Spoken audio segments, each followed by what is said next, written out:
ಕೊಟ್ಟಿದ್ದಾರೆ.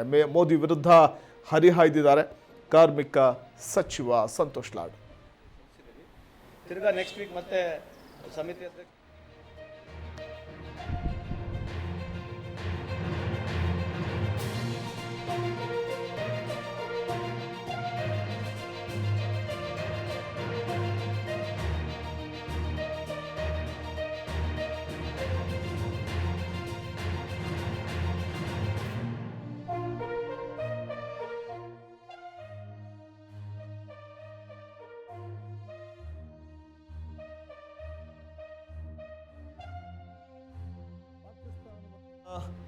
ಗೋಗರದ ಕಾರಣ ಕದನ ವಿರಾಮಕ್ಕೆ ಒಪ್ಪಿಗೆಯನ್ನ ನೀಡಲಾಯಿತು ಅಂತ ಪ್ರಧಾನಿ ಮೋದಿ ತಮ್ಮ ಭಾಷಣದಲ್ಲಿ ಹೇಳಿಕೆಯನ್ನ ಕೊಟ್ಟಿರುವಂಥದ್ದು. ಮೊದಲು ಡೊನಾಲ್ಡ್ ಟ್ರಂಪ್ ಕದನ ವಿರಾಮ ಪ್ರಸ್ತಾಪ ಮಾಡಿದ್ರು. ಟ್ರಂಪ್ ಮೂಲಕ ಕದನ ವಿರಾಮ ಪಡೆದಿದ್ದು ಬಹುದೊಡ್ಡ ದುರಂತ ಅಂತ ಮೋದಿ ವಿರುದ್ಧ ಕಾರ್ಮಿಕ ಸಚಿವ ಸಂತೋಷ್ ಲಾಡ್ ಹರಿಹಾಯ್ದಿದ್ದಾರೆ.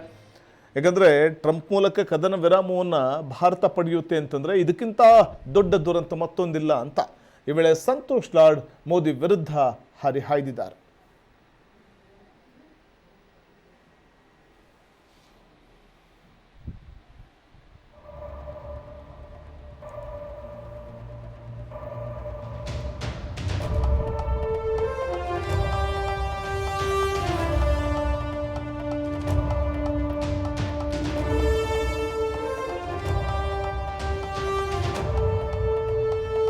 ಬಿಜೆಪಿಗರು ತಿರಂಗ ಬದಲು ಟ್ರಂಪ್ ಯಾತ್ರೆಯನ್ನು ಮಾಡಲಿ ಅಂತ ವ್ಯಂಗ್ಯವಾಡಿರುವ ಸಂತೋಷ್ ಲಾಡ್ ಪ್ರಧಾನಿ ಮೋದಿ ತಮ್ಮನ್ನು ತಾವು ಸುಪ್ರೀಂ ಎನ್ನುವಂತೆ ವರ್ತನೆ ಮಾಡ್ತಿದ್ದಾರೆ. ಬಿಜೆಪಿಗರು ತಿರಂಗ ಬದಲು ಟ್ರಂಪ್ ಯಾತ್ರೆ ಮಾಡಲಿ ಅಂತ